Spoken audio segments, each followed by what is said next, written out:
आताची महत्त्वाची बातमी, क्रीडा मंत्री माणिकराव कोकाटे यांनी अखेर मंत्रिपदाचा राजीनामा दिलाय।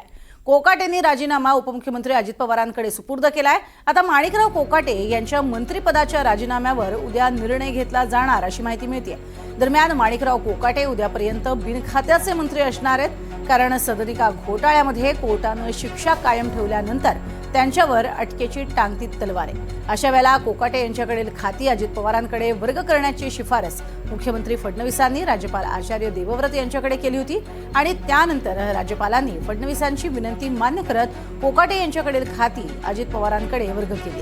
त्यामुळे कोकाटे सध्या बिनखात्याचे मंत्री असणार आहेत। नाशिक जिल्हा न्यायालयाच्या निकालानंतर कोकाटे थेट रुग्णालयात दाखल झाले आणि त्यामुळेच कोकाटेंची अटक तूर्तास तरी लांबणीवर पडली आहे। सदनिका घोटाळा प्रकरणी कोकाटेंच्या याचिकेवर आता उद्या हायकोर्टात सुनावणी होणार आहे। कोकाटे यांची शिक्षा कायम राहिली तर अजित पवार माणिकराव कोकाटे यांनी दिलेला राजीनामा मुख्यमंत्र्यांकडे सुपूर्द करतील।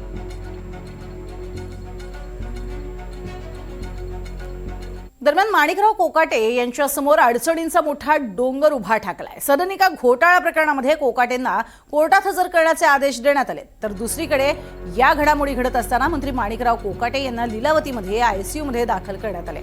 नाशिक पोलीस आज मात्र लीलावती हॉस्पिटलमध्ये येण्याची देखील शक्यता आहे। अधिक माहिती घेऊयात, प्रांजल कुलकर्णी आमचे प्रतिनिधी आपल्या सोबत आहेत। प्रांजल, आज नाशिक पोलीस लीलावती रुग्णालयामध्ये दाखल होणार असं कळतंय, काय अधिक माहिती?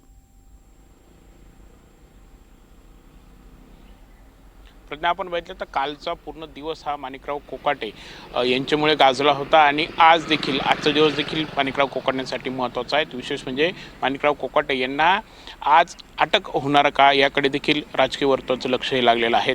विशेष म्हणजे कालच्या जर आपण काही घडामोडी बघितल्या तर परवा जिल्हा सत्र न्यायालयाने शिक्षा ही कायम ठेवलेली होती। त्यानंतर न्यायमूर्ती रुपाली नरवाडिया यांच्या कोर्टामध्ये काल खरं तर सुनावणी देखील झाली। माणिकराव कोकाटे यांच्या वकिलांकडून देखील युक्तिवाद करण्यात आला।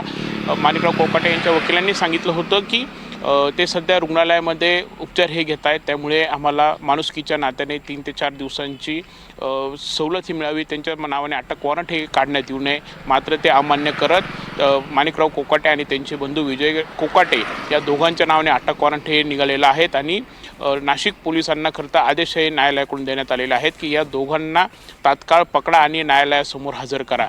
त्या दृष्टीने आपण बघितलं तर दुपारी खरं तर हे आदेश देण्यात आले आणि सायंकाळी नाशिक पोलीस आयुक्तालयाला हे आदेश जे आहेत ते प्राप्त झालेले आहेत। त्यानुसार आता संपूर्ण कायदेशीर कारवाई ही खरं तर केली जाते आहे। कायदेशीर प्रक्रिया पूर्ण झाल्यानंतर नाशिक पोलिसांचं पथक हे मुंबईला जाण्याची आज शक्यता आहेत। विशेष म्हणजे नाशिक पोलीस आयुक्तालयाच्याच नावाने खरं तर हे अटक वॉरंट हे निघालेलं आहेत आणि त्यामुळे नाशिक पोलीसच खरं तर ही संपूर्ण प्रक्रिया जी आहे ती करणार आहेत। मात्र दुसरीकडे माणिकराव कोकाटे हे रुग्णालयामध्ये उपचार घेत आहेत, त्यामुळे त्यांचं मेडिकल फिटनेस असेल किंवा वैद्यकीय काय कारण हे समोर येतं आहे त्यानुसार देखील अटकेची कारवाई होणार का याकडे देखील सर्वांचं लक्ष आहे। मात्र एकंदरीतच आपण बघितलं तर काल देखील माणिकराव कोकाटे यांनी आपला राजीनामा अजित पवारांकडे सुपूर्द केलेला आहे।